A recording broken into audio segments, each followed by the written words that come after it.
날마다 쓰는 나의 신앙일기 TV 데일리 큐티 나무향기입니다. 오늘은 스바냐 2장 1절부터 3절을 묵상하겠습니다. 수치를 모르는 백성아 모일지어다 모일지어다. 명령이 시행되어 날이 겨같이 지나가기 전, 여호와의 진노가 너희에게 내리기 전, 여호와의 분노의 날이 너희에게 이르기 전에 그리할지어다. 여호와의 규례를 지키는 세상의 모든 겸손한 자들아, 너희는 여호와를 찾으며 공의와 겸손을 구하라.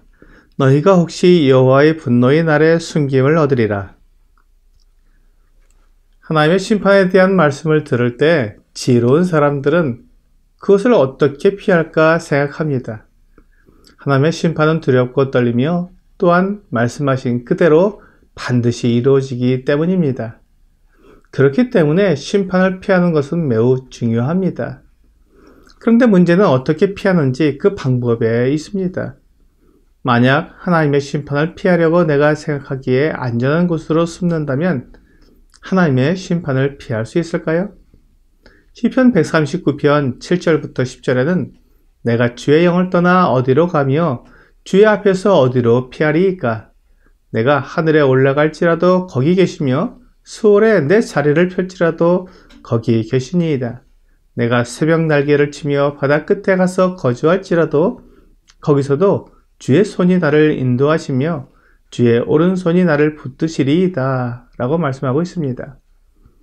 내가 생각하기에 안전한 곳, 숨을 만한 곳일지 몰라도 하나님을 피해 숨을 수는 없다는 것입니다. 사람들이 고안해낸 방법으로, 사람들이 경험한 방법으로 하나님의 심판을 피할 수는 없습니다. 하나님의 심판은 하나님의 방법으로 피해야 합니다. 이 세상 그 어느 곳이라도 하나님의 심판을 피할 수 없기에 사람은 하나님께로 피해야 합니다. 하나님은 하나님 자신에게로 피하는 사람을 거절하지 않으십니다. 내어쫓지 않으십니다. 그러므로 하나님께로 숨는 것이 하나님의 심판을 피하는 유일한 길입니다. 요한복음 6장 37절은 아버지께서 내게 주시는 자는 다 내게로 올 것이요 내게 오는 자는 내가 결코 내쫓지 아니하리라 라고 말씀하시고, 39절에서는 나를 보내신 이의 뜻은 내게 주신 자 중에 내가 하나도 잃어버리지 아니하고 마지막 날에 다시 살리는 이것이니라 라고 분명히 말씀하시므로 하나님께 피하는 자는 완벽하게 하나님의 심판을 피할 수 있음을 알 수 있습니다. 스바냐 선지자는 유다와 예루살렘 백성들을 수치를 모르는 백성이라고 불렀습니다. 그들이 하나님의 사랑을 받으면서도 다른 신을 섬겼기 때문입니다. 그 신들은 아무 능력도 없고 아무 도움도 주지 못하는데 그 거짓된 신을 섬기느라 참되고 생명의 주인이신 하나님을 버리는 이 어리석고 부정한 백성이기에 수치를 모르는 백성이라고 부른 것입니다. 부끄러움을 안다면 결코 하나님을 떠나지 않을 것입니다. 스바냐 선지자는 그 백성들에게 모이라고 부르짖었습니다. 모여서 회개하기 위해 백성들에게 모이라고 외쳤습니다. 스바냐 선지자는 하나님께로 피하는 법을 알고 있었습니다. 눈에 보이지 않고 손으로 만질 수도 없는 하나님께로 피하는 방법은 첫째, 회개하는 것입니다. 회개는 하나님께로 돌이키는 것이기 때문에 하나님 앞으로 나아가는 것입니다. 아무리 하나님께로 피한다고 하면서 방향이 하나님을 향하지 않는다고 하면 아무 소용이 없습니다. 회개는 하나님을 향해 돌아서는 것입니다. 선지자는 유다와 예루살렘 백성들에게 빨리 모여서 회개하도록 촉구하고 있습니다. 명령이 시행되어 날이 겨같이 지나가기 전이라고 말하고 있습니다. 키로 곡식을 까부르면 겨는 바람에 날아가 버립니다.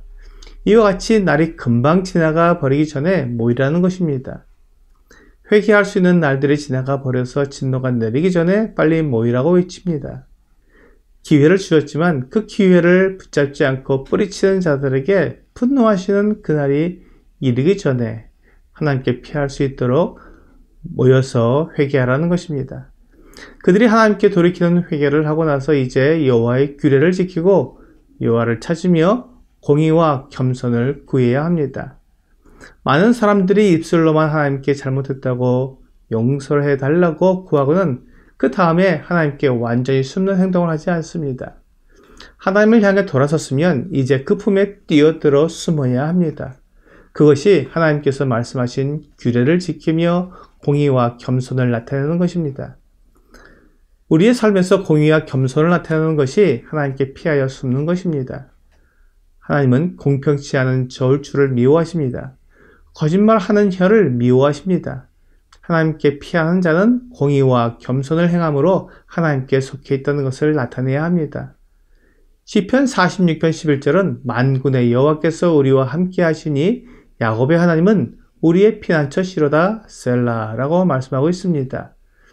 스바냐 선지자가 유다와 예루살렘 백성들에게 이와 같이 하나님께 회개하고 공의와 겸손을 나타내므로 하나님께 피하라고 말한 뒤에 너희가 혹시 여호와의 분노의 날에 숨김을 얻으리라고 말씀하고 있습니다. 그렇게 행하면 하나님께서 숨겨주신다는 것입니다. 여호와의 분노의 날이 이를 때 하나님을 두려워하여 숨고 달아나는 사람은 결코 하나님의 징계를, 심판을 피할 수 없습니다. 그러나 하나님을 믿고 그 품으로 숨는 사람은 완전한 보호와 위로를 얻게 될 것입니다. 이사야 55장 6절과 7절은 너희는 여호와를 만날 만한 때에 찾아라. 가까이 계실 때에 그를 부르라. 악인은 그의 길을, 불의한 자는 그의 생각을 버리고 여호와께로 돌아오라. 그리하면 그가 긍휼히 여기시리라. 우리 하나님께로 돌아오라. 그가 너그럽게 용서하시리라. 라고 말씀하십니다. 하나님은 자기에게로 피하는 사람을 받으시고 용서해 주십니다. 이것이 하나님의 사랑이며 하나님의 거룩하심입니다. 하나님은 거룩하시기 때문에 말씀하신 것을 반드시 지키십니다. 거짓말 하실 수 없고 모든 약속을 정확히 이루십니다. 그렇기 때문에 지금까지 살펴본 하나님의 약속들을 믿고 그대로 하나님께로 피하면 우리는 안전합니다. 불안해하지 않아도 됩니다. 하나님의 눈이 우리를 살펴보고 있으며 하나님의 손이 우리를 덮고 있기 때문에 그 무엇도 우리를 해칠 수 없습니다. 로마서 8장 38절과 39절에서 사도 바울은 내가 확신하노니 사망이나 생명이나 천사들이나 권세자들이나 현재일이나 장래일이나 능력이나 높음이나 깊음이나 다른 어떤 피조물이라도 우리 주 그리스도 예수 안에 있는 하나님의 사랑에서 끊을 수 없으리라 라고 말씀하고 있습니다. 이것이 하나님께서 주시는 구원의 안전입니다. 오늘의 적용 질문을 보겠습니다. 하나님께서 나에게 회개를 촉구하기 위해 경고하고 있는 것이 있습니까?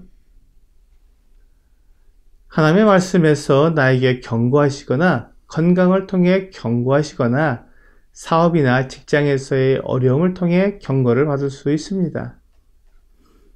오늘 하나님께서 경고하시는 것을 깨닫게 될 때 무시하지 않고 겸손히 받아서 하나님께로 회개하고 그 품으로 숨는 여러분과 제가 되기를 주 예수님의 이름으로 기도합니다.